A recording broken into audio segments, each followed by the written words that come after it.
How to check Instagram call history. Hello everybody, this is Sabrina here to help you today. So without any further ado, let's get into the video. Open your Instagram, then tap on this message icon on your top right corner. Then what you have to see is there should be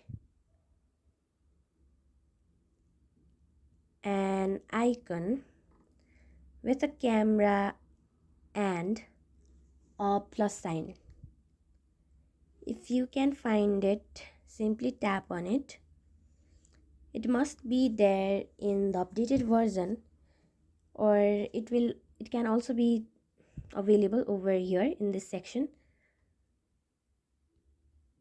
Since I do not have called anyone, I have not called anyone, this option is not available for me. But if you have called and you want to see the call history, simply tap on that video icon on the top.